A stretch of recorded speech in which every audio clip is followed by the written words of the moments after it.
This is my over the oven door towel hanger. There will be a button here, and there's a buttonhole here that will go around the door handle of the oven door. I'm going to attach a hoop so that we can then hang the towel in the hoop.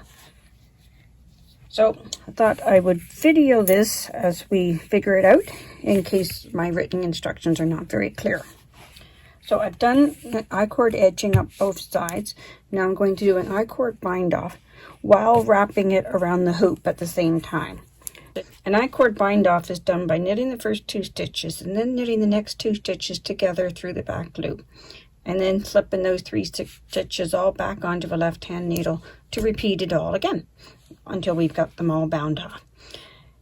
But to try and do this around a hoop, we're going to start each repeat with wrapping the yarn around the hoop. So we'll go through the hoop for the first repeat and knit a stitch, knit the second stitch, knit the next 2 stitches together through the back loop,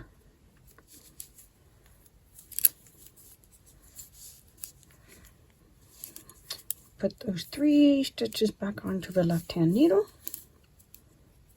and then for the next loop, the next repeat, we're going to put that yarn back through the hoop so it's wrapped around the hoop again and do the next repeat.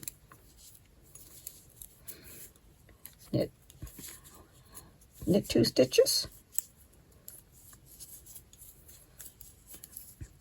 and then knit 2 together through the back loop.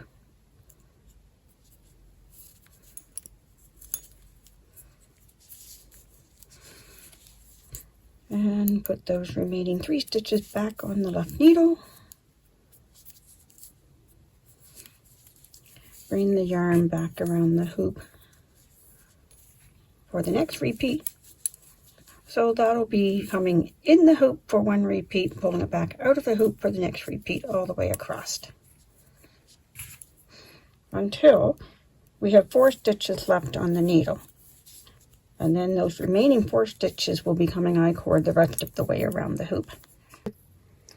Now remember, you're always alternating which way you put the yarn around the hoop each repeat so that you don't get a tangled mess. So we went from back to front through the hoop for the first repeat, and then from front to back through the hoop for the next repeat, so that it doesn't get extra tangled around the hoop. So we did that till there's 4 stitches remaining. Now I'm going to carry that 4-stitch icord the rest of the way around the hoop, continuing to do the same alternating motion. Front to back and do a repeat.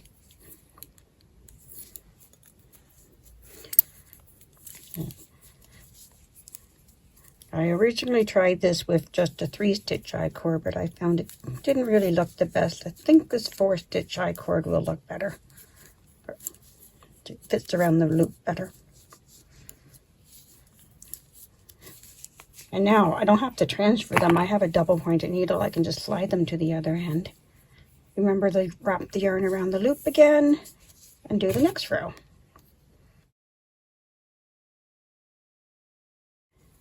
Carry on until we're all the way around the hoop. And I'm doing it nice and tight. So I didn't show you what the back of that loop looked like, did I? Oops. I'll show you that again after we've gotten part way around the loop. Now I've gone twice in the same direction. I'm starting to get tangled, so I'm going to have to go twice in the other direction to untangle myself. So here we are, coming along nicely. Let's have a look at what the back's looking like. I'm quite satisfied with that. So that will be there. So that will be hanging on the oven door like this. There'll be a button here wrapped around the door handle and hanging from the door like that. And your towel comes in and out.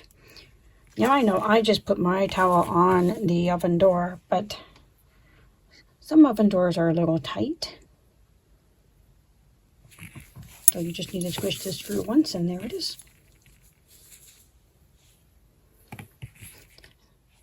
So hang on now till I get this all the way around the hoop, and then I'll show you how we'll graft that to the end. Now it seems to be meeting, but in reality it's kind of pulling, so it's rolling around. So I want to add still some more rows so that we're not stretching it and rolling it. And here too is what the back side looks like, and I think I want to bunch it up just a little bit more rather than stretching it out, because then it rolls. So I'm going to add some more rows. Okay, I feel better about this fabric, and there's the back side. Now what we need to do is pick up 4 stitches along this edge to graft together with these 4 stitches. So I'll do that just by sticking my needle in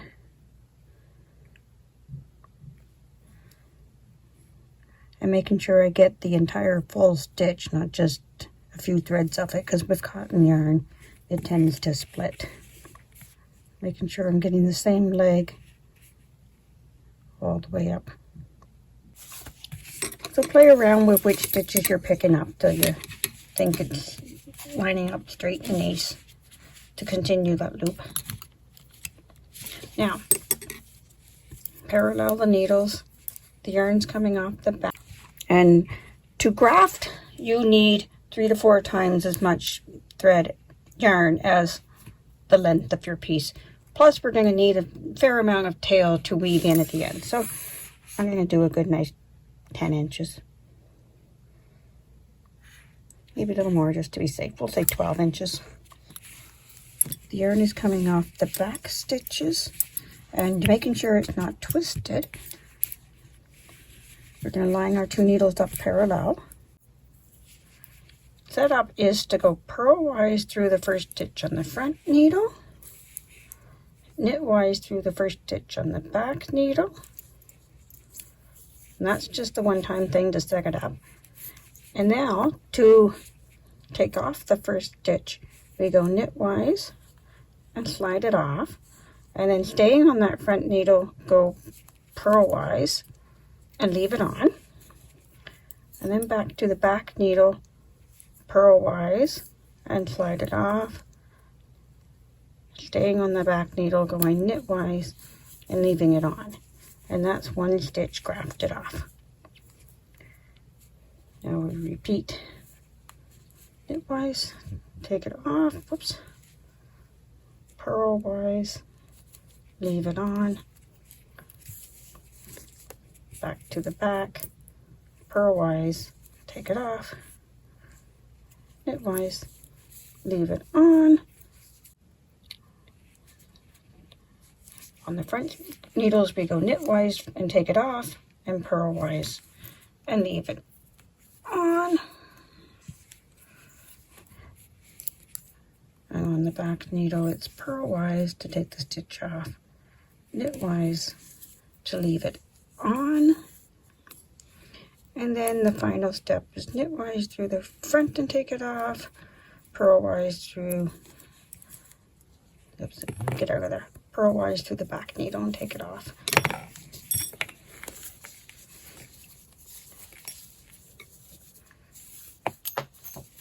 And snug it up.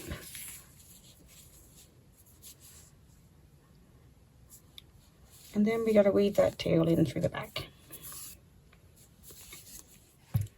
So in the back side, I'm going to come across to the back and come down to this row of stitches and weave it in across this row. Or if you don't really like the look of that, let's try a different way. And pull it all back out again.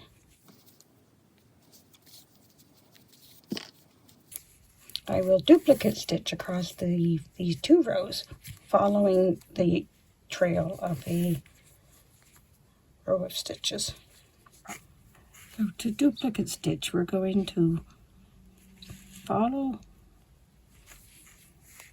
the line of the yarn under it, just as the stitches were previously done. And I really don't know how to explain this to you other than to just do it. I'm following this trail of yarn. It goes across here, it goes down through this smiley, down through this frowny. And then it comes across and goes up this frowny, up that smiley. And then it comes across here, to see, down there, and down to here.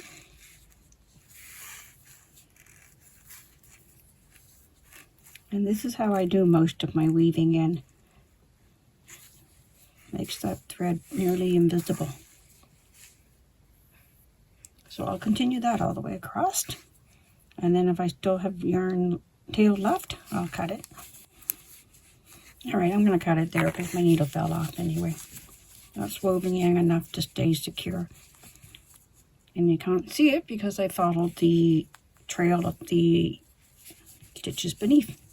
That's called duplicate stitching on the... There we go.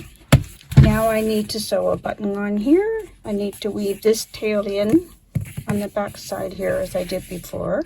And while I'm weaving this tail in, I'm going to tidy up that buttonhole. I'm sorry, my phone battery died, so you didn't get to see me weave that tail in. But what I did was, on the wrong side, I went up a couple of rows with the tail and around the buttonhole, picking up those loose cast-on stitches as I did and twisting them into my weaving. That cleaned up the buttonhole. Now let's sew the button on. Confirm that it fits through my buttonhole. Perfect. I needed to change needles so that I got one that went through the button, that fits through. I'm going to use the same yarn that I knit it with, and it will fit through this one. But if your button has smaller holes, you can untwist the fibers in your yarn and just pull apart one of them to use to sew with.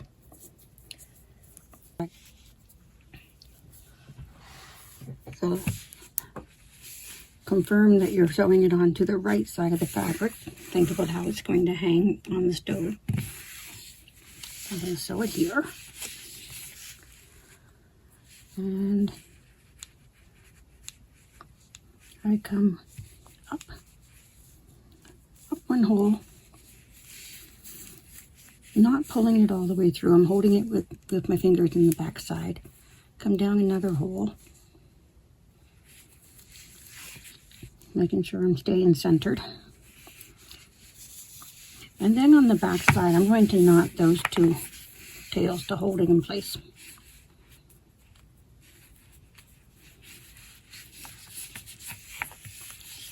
Then continue to sew the button in. Oops, line it back up again.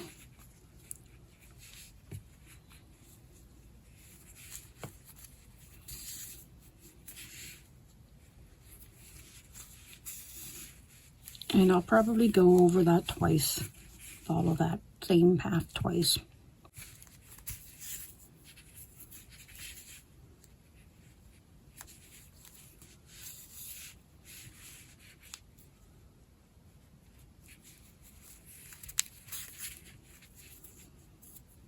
More times if I was using a smaller thread. I think that's secure. Confirm it's working. It's centered. And then on the back side, I'm going to knot it again, and then I'm going to weave these tails in.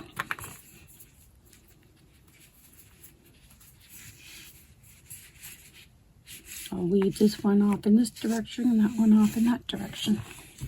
I'm using the same duplicate stitch method. And we can even hide the tails down in that icord edging.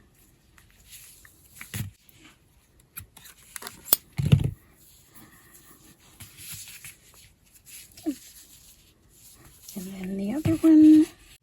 And there we have it.